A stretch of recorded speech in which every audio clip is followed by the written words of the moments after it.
앞에서 쾌락과 고통의 시소, 그 저울에 대해서 얘기했습니다. 둘은 애초에 평형을 이루지만 중독적 도파민, 그러니까 노력의 과정 없이 쾌락을 얻은 후엔 시소는 반드시 평형으로 되돌아가기에 고통이 생겨나고, 그 고통은 쾌락으로 시소가 기울어졌던 만큼 고통 쪽으로 기울어진다 했습니다. 때문에 그런 중독적 도파민의 소비 후엔 시소가 고통으로 기울어 있습니다. 그럼 고통이 우리를 지배하기에 평소에 이유 없이 불안하고 두렵고 우울하기까지 합니다. 하지만 우리에겐 방법이 있습니다. 그 반대도 그대로 적용이 된다는 거죠. 바로 건전한 고통을 경험할 때 시소는 쾌락 쪽으로 기울고 평소에도 기울어져 있는 것입니다. 그럼 우린 일상에서 행복을 찾을 수 있고, 그 충만한 마음은 결국 더 좋은 일들을 불러오는 것이죠. 그리고 그 건전한 고통은 우리의 일상에서 찾을 수 있습니다. 그중 대표적 한 가지는 바로 찬물 목욕 내지 샤워입니다. 사실 인류에게 찬물 목욕은 당연한 것이었습니다. 고대 그리스인들은 목욕탕의 난방 시스템을 개발했지만 질병 치료의 목적으로 찬물 사용을 고집했죠. 하지만 현대식 배관과 난방의 등장으로 뜨거운 물은 이제 상식이 되었습니다. 그리고 최근 찬물 목욕이 다시금 퍼지고 있습니다. 몇몇 세계적 운동선수들은 회복의 목적으로 운동 후에 얼음 목욕을 즐깁니다. 실제 14도 정도의 찬물에 1시간 동안 몸을 담글 때 체내의 도파민은 250% 증가합니다. 그리고 목욕을 끝낸 후에도 1시간 동안 계속해서 증가 상태를 유지했죠. 또한 사고와 집중력, 스트레스 대처 능력을 높이는 노르에피네프린은 530%가 증가했습니다. 더구나 목욕이 끝나고 2시간이 지나고도 기준치 이상을 유지했습니다. 결국 이 두 친구 덕분에 고통의 자극 그 자체를 잊어버릴 정도였죠. 목욕이 끝나고도 몇 시간이나 기분이 좋아진 상태를 유지하는 것입니다. 또한 모노아민 또한 증가되었습니다. 이것은 동기부여와 기분, 식욕, 수면, 각성 등을 조절해주죠. 또 한 가지 흥미로운 실험 결과가 있습니다. 극한의 추위는 이런 신경 전달 물질의 범위를 넘어 뉴런의 성장까지 촉진한다는 것입니다. 단순한 추위가 말이죠. 동면하는 다람쥐들의 경우 그 추위 속에 잠들었다 깨어나며 몸이 따뜻해질 때 뉴런이 봄의 이파리들이 돋아나듯 아주 빠르게 재생합니다. 그리고 이런 재생 속도는 오직 배아의 발달 과정에서만 보일 정도로 빠른 것이죠. 자연에서 발견할 수 있는 아주 극적인 현상입니다. 물론 사람이 동면을 할 수는 없겠지만 찬물 목욕이나 샤워로 어쩌면 신경학적으로 우리가 모르는 뉴런의 극적인 변화가 있을지도 모르는 것입니다. 이는 결국 우리가 나이가 들어서도 뇌에 새로운 신경세포를 만들 수 있는 가능성을 시사합니다. 찬물 목욕과 샤워는 이렇게나 유용합니다. 하지만 그렇다고 우리가 얼음 욕조에 들어가기란 쉽지 않죠. 대신 몇 가지 방법이 있습니다. 사우나에서 냉온탕을 즐긴다거나 집에서 홈트레이닝이나 헬스장에서 운동으로 몸을 뜨겁게 달군 후에 찬물로 샤워를 하는 것입니다. 얼음 욕조보다야 못하겠지만 분명 비슷한 효과가 있습니다. 그리고 사실 일반인이 얼음 욕조에 들어가기란 꽤 무리인 것이죠. 시소의 한쪽이 심하게 내려가지 않을 정도의 그런 고통이 필요한 것입니다. 자신에게 잘 맞는 고통의 정도를 잘 정해야 합니다.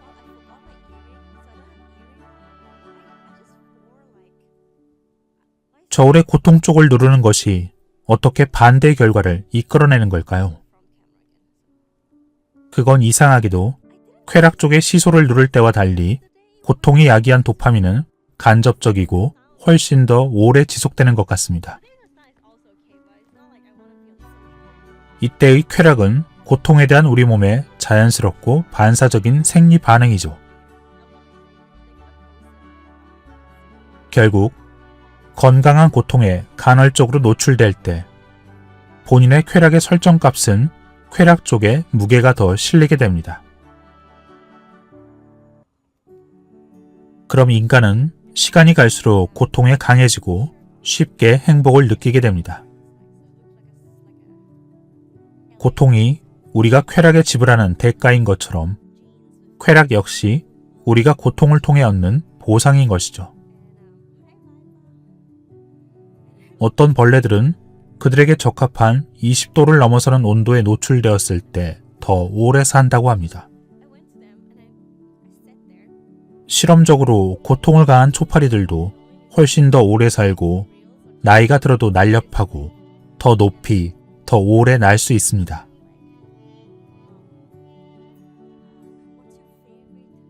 이런 건전한 고통은 또 어디에서 찾을 수 있을까요? 재밌게도 우리가 먹는 방식에도 건강한 고통이 있습니다. 바로 간헐적 단식과 칼로리 제한이죠. 처음엔 체중을 줄이는 게 목적이었지만 의도치 않게 수명을 늘리고 노화와 질병, 그에 대한 저항력을 높여주었습니다. 하지만 어디에나 부작용이 있죠. 모든 고통은 자신에게 알맞는 그 적정 수준을 찾아 해가 되지 않는 선에서 가해져야 합니다.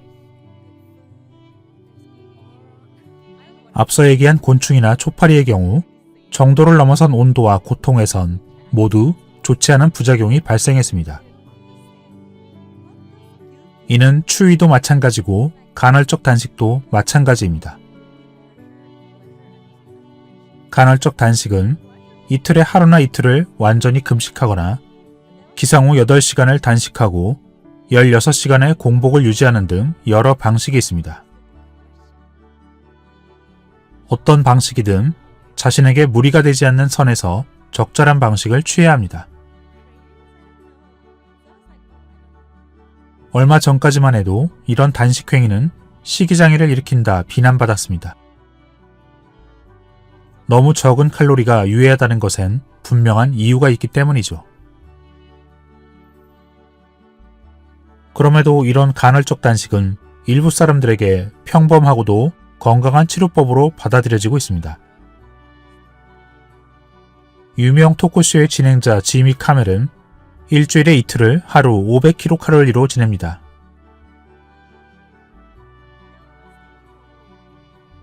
또 하나의 건강한 고통엔 여러분이 당연히 알고 있는 운동이 있습니다.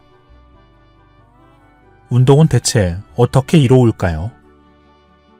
운동을 하면 도파민과 세로토닌, 노르에프네린, 그리고 에피네프린과 엔도카나비오이드, 엔돌핀 등 우리의 긍정적 기분 조절과 관련된 다수의 신경 전달 물질들을 증가시켜주죠. 새로운 뉴런을 만들고 신경세포를 유지하는 역할도 해줍니다. 더 나아가 무언가에 중독될 가능성을 현저히 낮추어주기까지 합니다. 6주 동안 자발적으로 쳇바퀴를 돌린 생쥐에게 중독성 물질을 주었습니다. 그러자 운동을 하지 않은 쥐들에 비해 그 물질에 중독되지 않고 자율적으로 조절했습니다.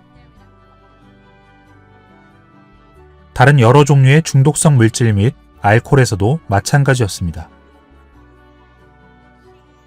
이번엔 강제적으로 운동을 시키자 그 물질에 대한 의존도는 더욱 줄어들었습니다.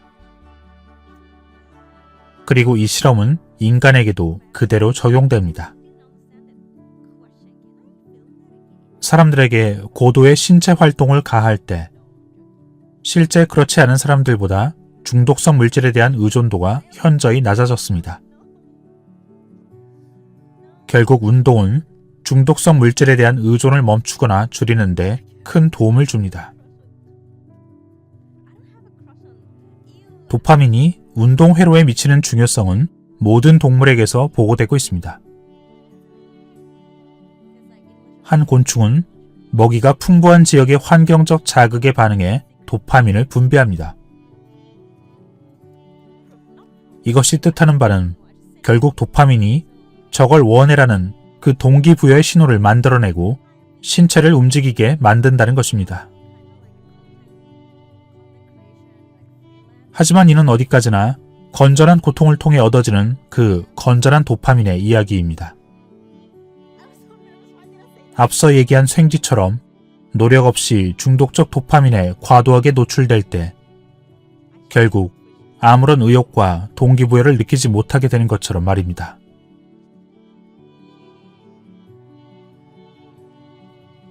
결론적으로 노력 없이 도파민에 쉽게 접근할 수 있게 된 현 시대에서 사람들은 굳이 몸을 움직일 필요와 의욕을 느끼지 못하게 되었습니다.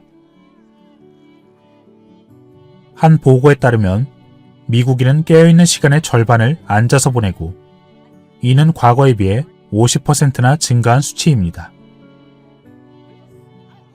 다른 부유한 국가들도 마찬가지죠. 결국 운동을 하지 않습니다. 하지만 인간은 본래 먹을 것을 얻기 위해 매일 10km를 횡단하도록 진화되어 왔습니다. 우리가 이렇게 살게 된 지는 불과 반세기도 되지 않죠. 그리고 오직 부유한 국가들에서만 그렇습니다. 이건 절대 당연한 사실이 아니죠. 현재 우리가 영위하고 있는 이 좌식 생활의 역효과는 굉장히 충격적입니다. 게임 속에서 사람들은 점프하고 뛰어오르고 날아다닙니다. 의자에 밤새 앉은 채로 말이죠. 하지만 웰빙을 위해선 의자에서 일어나 가상의 몸이 아닌 진짜 몸을 움직여야 합니다.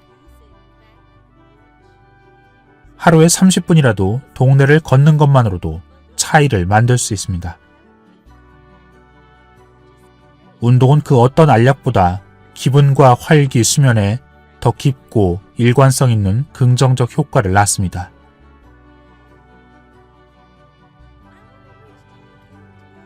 하지만 실상 고통의 추구는 쾌락의 추구보다 어렵죠.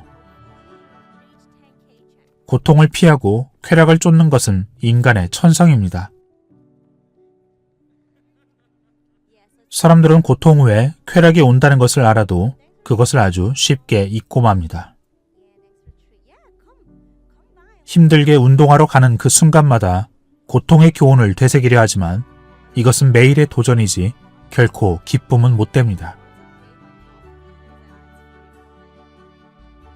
쾌락 대신 고통을 쫓는 것은 반문화적 행동으로 보이기도 합니다. 현대 생활에 만연해 있는 그 기분 좋은 것들에 반하는 일이죠. 그렇기에 사람들은 고통을 선택하는 사람들을 이상하게 볼지도 모릅니다. 그럼에도 우리는 고통을 찾아내어 삶에 끌어들여야 합니다. 니체는 말했습니다. 나를 해치지 않는 것은 나를 더 강하게 만들 뿐이라고. 뇌가 쾌락에 내성을 가지듯 고통 또한 반복적으로 노출되면 내성이 생깁니다.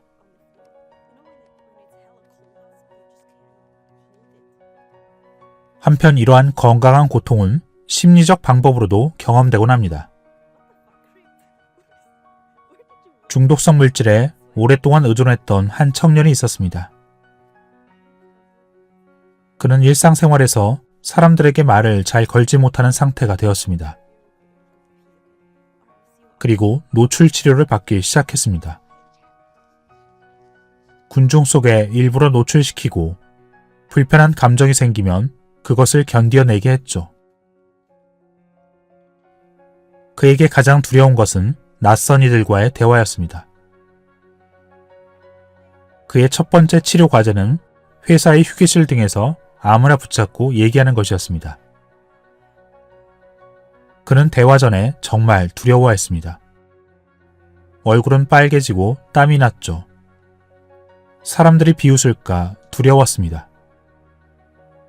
하지만 실제로 말을 걸자 그 두려워하던 일은 일어나지 않았습니다. 불안감을 떨쳐내며 상대방의 시간을 존중하고 그 순간에 최대한 머물렀습니다.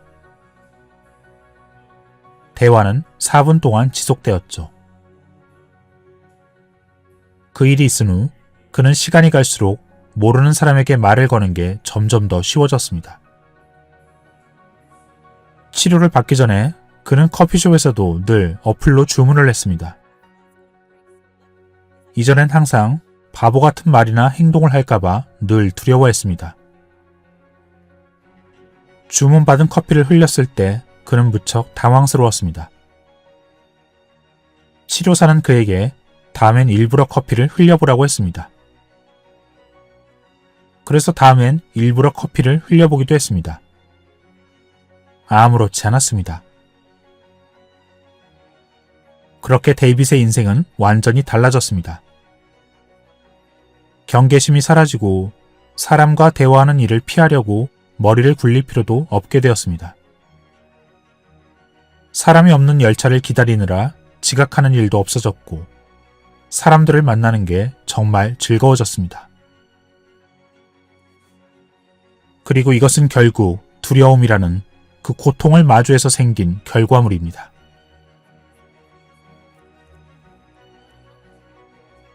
찬물 목욕에 중독된 사람들이 있습니다. 마이클도 그 중에 한 사람이었죠. 그는 찬물이 주는 충격이 클수록 이후에 느끼는 황홀감도 더 커진다는 걸 깨달았습니다. 그래서 자극을 더 높이기 위해서 대형 냉동고를 사서 얼음을 가득 채웠습니다.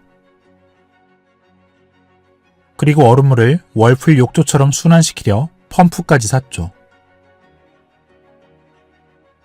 그렇게 몇 년 동안 매일 아침 10분 동안 얼음 욕조에 들어갔습니다. 정말 좋은 건 나중에 그게 모임이 되고 가족과 친구들과 함께하게 된 거죠. 그건 마이클과 그 사람들에게 살아있다는 느낌을 주었습니다. 그전엔 분명 중독성 물질이 그 역할을 했습니다. 하지만 마이클은 더 이상 그렇게 하지 못합니다. 사람들이 중독적 파티를 하는 모습을 보면 여전히 그 사람들이 누리고 있는 그 현실의 도피가 부럽기도 합니다. 하지만 마이클은 이제는 압니다. 그러한 도피는 금방 사라지는 일시적 자유일 뿐이라는 것을요. 그리고 고통이 찾아오죠. 마이클은 말합니다. 찬물 목욕은 그저 우리가 살아있다는 것 그 자체만으로도 얼마나 기분 좋은 일일 수 있음을 깨닫게 해주었다는 것을요. 정도가 심하거나 강력한 형태를 띈 고통에 사로잡히면 강박적이고 해로운 과용에 빠질 위험이 있습니다. 하지만 그 정도가 적절한 작은 고통은 결국 건강해지는 치유법을 발견하게 하고 때로는 놀라운 기쁨까지 선사해주곤 합니다. 바로 마이클처럼 말이죠. 마지막으로 고통을 마주하는 심리적 방법에 좋은 예가 또 하나 있습니다. 바로 모든 걸 사실대로 이야기하는 것이죠. 근본적 솔직함은 중독의 의존을 약화시킬 뿐 아니라 인생에도 큰 도움이 됩니다. 실상 솔직하게 말한다는 건 고통스러운 일입니다. 인간은 누구나 예외 없이 아주 어렸을 적부터 거짓말을 합니다.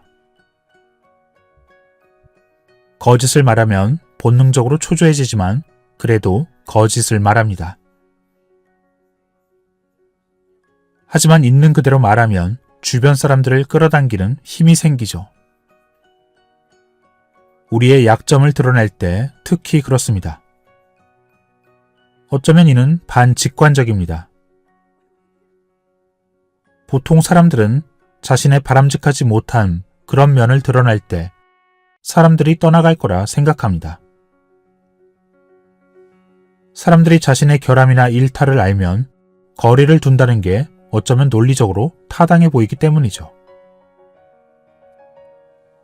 하지만 실제로는 그 반대입니다. 우리가 솔직해질수록 사람들은 더 가까이 다가옵니다.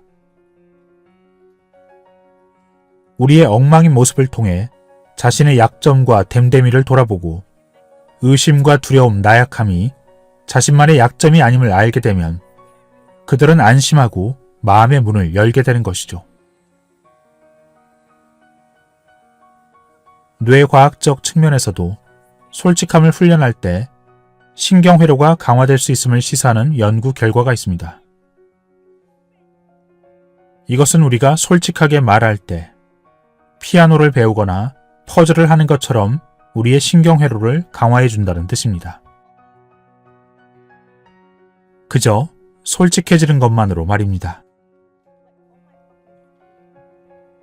결론적으로 솔직함은 뇌를 변화시켜줍니다.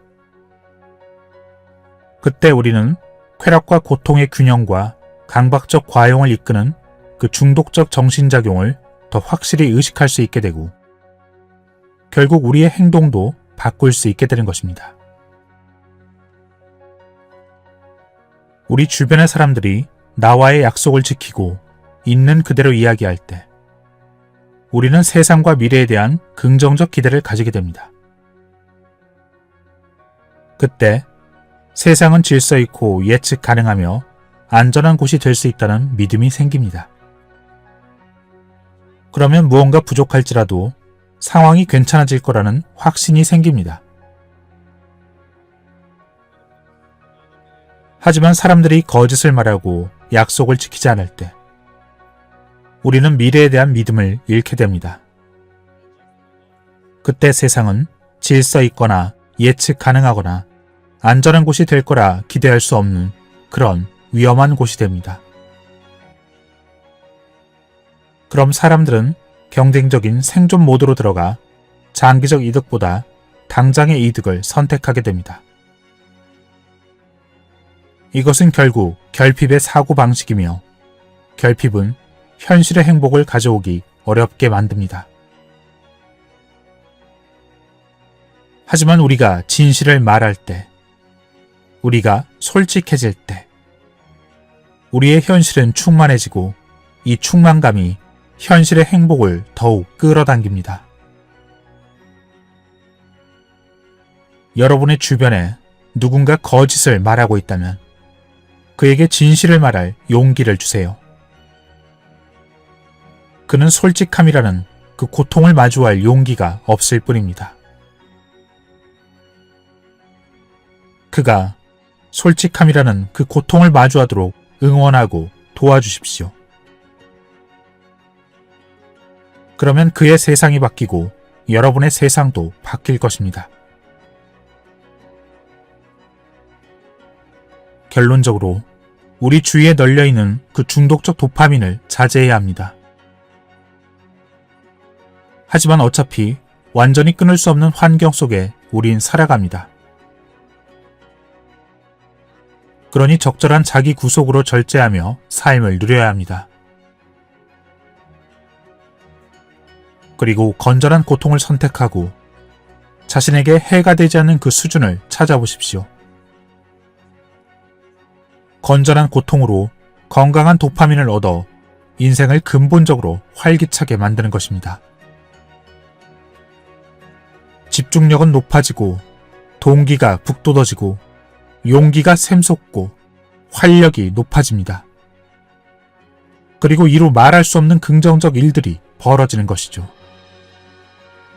결국 일상의 현실이 행복해집니다. 그리고 솔직해지는 겁니다.